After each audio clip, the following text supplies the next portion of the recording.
मेरी शादी को हुए बस 2 महीने हुए था, फिर अचानक से मेरे पेट में दर्द उठा। मेरी सास मुझे डॉक्टर के पास ले गई और चेकअप के बाद डॉक्टर ने जो कुछ बताया उसे सुनकर मुझे अपने कानों पर विश्वास नहीं हो रहा था। डॉक्टर ने कहा इनकी डिलीवरी का समय आ गया है, इन्हें जल्द ही डिलीवरी रूम में ले जाना पड़ेगा।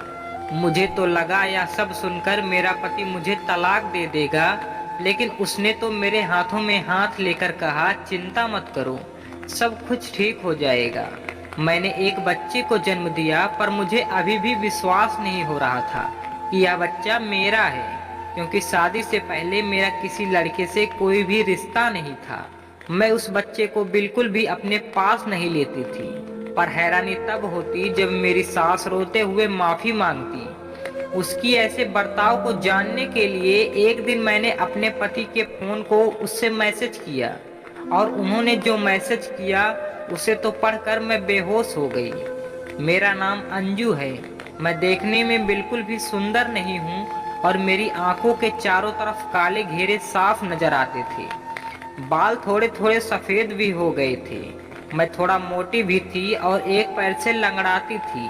पर हैरानी इस बात की भी होती कि मेरे कमरे में जो तस्वीर थी उसमें मैं बहुत सुंदर नजर आ रही थी।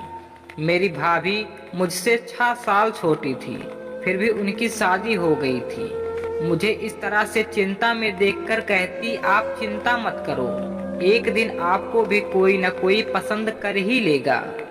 एक दिन मैं पूजा कर रही थी, तभी भाभी दौड़ी दौड़ी आई और कहने लगी कि दीदी जल्दी से तैयार हो जाओ, आपको लड़के वाले देखने आई हैं। मैं भाभी से कहने लगी कि मुझ जैसी लड़की को कौन पसंद करेगा। अगर आपने सच्चे दिल से भगवान की प्रार्थना की होगी तो आपको यह लड़का जरूर पसंद करेगा। मैं तैयार होकर हाल में गई और वहां देखा तो लड़का और उसकी माँ बैठे हुए थे। लड़के की माँ बड़े ही प्यार से मुझे बुलाई और अपने पास बैठाया। लड़के को देखकर ऐसा लग रहा था जैसे मैंने उन्हें पहले कभी देखा है। मैं भगवान से प्रार्थना कर रही थी यह लोग मुझे पसंद कर लें। तभी उतने में ही लड़के की माँ बोली हमें लड़की पसंद है, अगर आप लोगों को कोई दिक्कत ना हो तो हम अभी लड़की को अंगूठी पहनाना चाहते हैं। दोनों तरफ से हाँ हो गई और जल्दी जल्दी शादी की तैयारियां शुरू हो गई। मैंने अपने घर वालों से साफ कह दिया था कि मुझे शादी धूमधाम से नहीं करनी है, क्योंकि मुझे इस बात का डर था कि शादी वाले दिन लोग मेरी बदसूरती पर हंसेंगे। मेरी शादी हो गई और मैं प्रतीक की पत्नी बनकर उनके घर आई। मैं बहुत खुश थी। थोड़ी देर बाद प्रतीक भी मेरे कमरे में आ जाता है और वह भी बहुत खुश था। उसने मेरा हाथ अपने हाथों में लिया और बोला थैंक यू पूजा, मेरी जिंदगी में आने के लिए, और गिफ्ट के तौर पर एक अंगूठी मुझे पहनाई। मुझे इन सब बातों पर विश्वास नहीं हो रहा था कि ऐसा कैसे हो सकता है। मैं इतनी मोटी और बदसूरत होने के बावजूद भी प्रतीक ने मुझे पसंद कैसे कर लिया। इस बात पर उसने कहा कि इंसान का मन सुंदर होना चाहिए, बाहरी दिखावे का कोई फायदा नहीं है। उसकी यह बातें सुनकर मुझे हंसी आई। प्रतीक मुझसे बहुत प्यार करता था और मेरी सास मेरा बहुत ख्याल रखती थी। मैं बहुत मोटी हो गई थी, प्रतीक को तो बिल्कुल भी सूट नहीं होती थी, इसलिए मैंने डाइटिंग के बारे में सोचा। लेकिन इस पर मेरी सास कहने लगी कि तुम अगर दिखने में सुंदर लगोगी तो प्रतीक तुम्हें बिल्कुल भी पसंद नहीं करेगा। सासू माँ की यह बात मुझे कुछ भी समझ में नहीं आई। मेरी सास मुझे रोज प्रतीक के आने से पहले कुछ मीठा खाने के लिए देती और मैं उनका प्यार समझकर खा लेती थी। आज मेरी सासू माँ ने मुझे केक खाने के लिए दिया, तभी मेरे पेट में दर्द उठा। अब यह मेरे साथ रोज होने लगी। जब भी मीठा खाने के लिए देती तो मेरे पेट में दर्द हो उठता और प्रतीक के आने तक मैं परेशान हो जाती और रात भर प्रतीक के लिए जागती। हम दोनों को बात करने का भी मौका नहीं मिल पाता, इसलिए मैं बहुत परेशान हो गई थी। एक दिन मैंने सोचा कि अब वह मीठा नहीं खाऊंगी। अब मुझे मेरे सास पर शक होने लगा था। शायद वह मेरा प्यार देखकर जलने लगी थी, इसलिए हम दोनों को अलग रखने की कोशिश करती थी। मेरी सास मेरे लिए मिल्क शेर लेकर आई और मैंने कहा मैं कमरे में जाकर पी लूंगी, अभी मेरे उल्टी जैसा हो रहा है। उन्होंने कहा ठीक है, पर पी जरूर लेना। मैं कमरे में गई और मिल्क शेक छुपा कर रख दिया। मुझे लगा कि आज मेरे पेट में दर्द नहीं होगा, पर मेरा अंदाज गलत साबित हुआ। मेरे पेट में दर्द उठा और धीरे धीरे बढ़ने लगा। मेरी आवाज़ सुनकर साफ दौड़ी दौड़ी आई और प्रतीक को फ़ोन किया। प्रतीक के आने के बाद मुझे अस्पताल ले जाया गया, जहां मुझे इमरजेंसी वार्ड में एडमिट किया गया।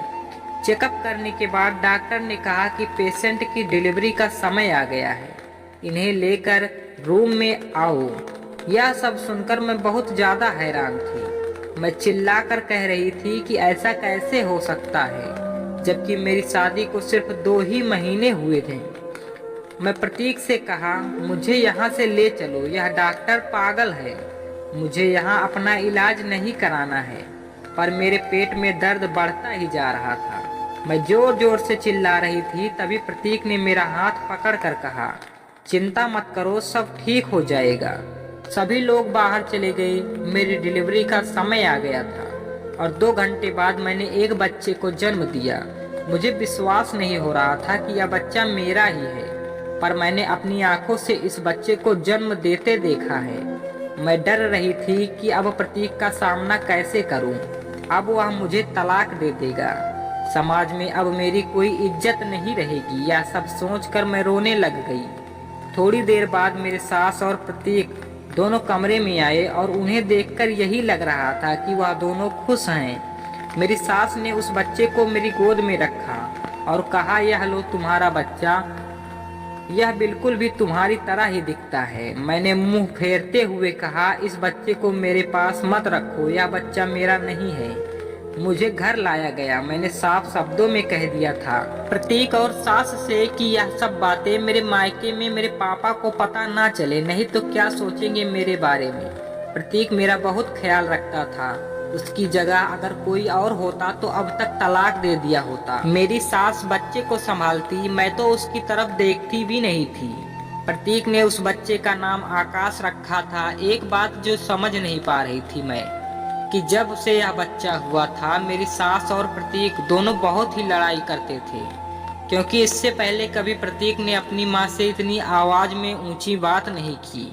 जब भी वह बच्चा रोने लगता, मेरी सास मेरे पास ले आती, लेकिन मैं उसे जरा सा भी ध्यान नहीं देती थी। मेरी सास रोते हुए मुझसे कहती कि मुझे माफ कर दो, और जब भी मैं उनसे पूछती कि आप ऐसा क्यों कह रही हो, तो वह बिल्कुल शांत हो जाती।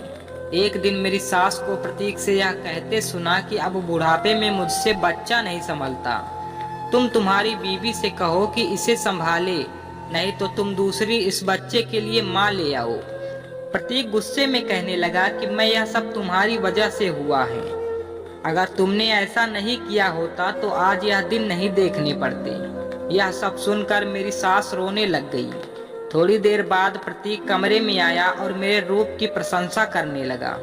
प्रतीक मुझसे यही सही में बहुत प्यार करता था, और बच्चे को जन्म देने के बाद सच में मैं बहुत सुंदर दिखने लगी थी। मैं खुश थी, लेकिन मेरी सास पर शक होने लगा था। मेरी सास जो मुझे रोज मीठा खाने के लिए दे रही थी, उसी की वजह से यह बच्चा हुआ, क्योंकि जब से मुझे यह बच्चा हुआ है, उन्होंने मुझे मीठा देना बंद कर दिया था। प्रतीक अब बच्चा संभालने के लिए एक नौकर रख दिया था। वह दिन भर उस बच्चे की देखभाल किया करती। एक दिन वह मुझसे बोली कि दीदी, आपके सास पागल है क्या? क्यों, क्या हुआ? आप जब सो रही थी तो आपकी सास आपके पैरों के पास बैठकर रो रही थी और आपसे माफी मांग रही थी। तब यह सब सुनकर शांत हो गई, पर मेरा शक और गहरा हो गया था। जरूर उन्होंने कुछ ऐसा ही किया था जिससे कि मैं 2 महीने में बच्चे को जन्म दे दिए। यह सब सोचकर मेरा सर फटने लगा। एक दिन रात में मैं पानी पीने के लिए किचन में जा रही थी, तभी मैंने प्रतीक और मेरी सास को बात करते हुए सुना।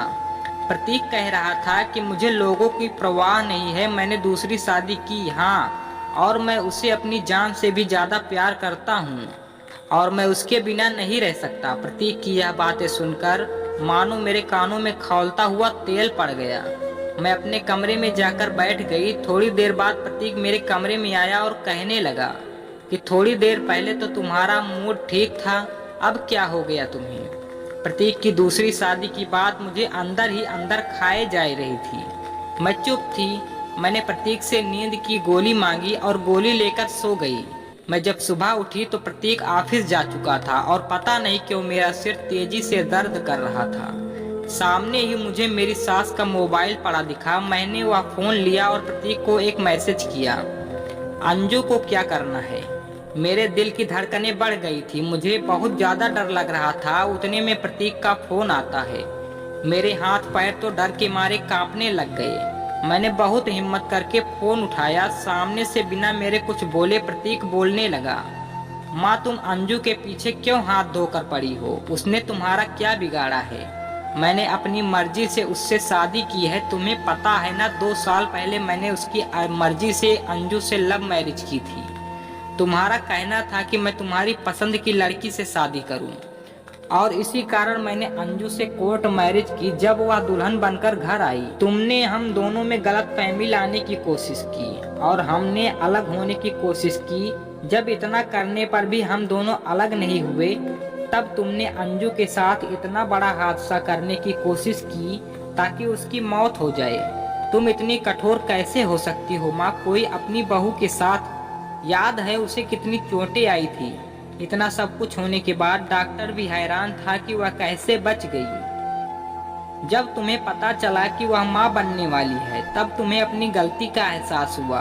तब तुमने मुझे सच बताया, पर कोमा से बाहर आने के बाद अंजू को यह सब कुछ याद नहीं था। उसे तो यही लग रहा था कि उसकी अभी तक शादी ही नहीं हुई है, इसलिए उसके माँ बाप उसे ले गए। तुम्हें याद है जब अंजू की भाभी का फोन आया था और उन्होंने कहा था कि दीदी को फोन से शादी करके ले जाओ, क्योंकि उन्हें अभी तक यही लगता है कि उनकी शादी नहीं हुई है और वह डिप्रेशन में जा रही हैं।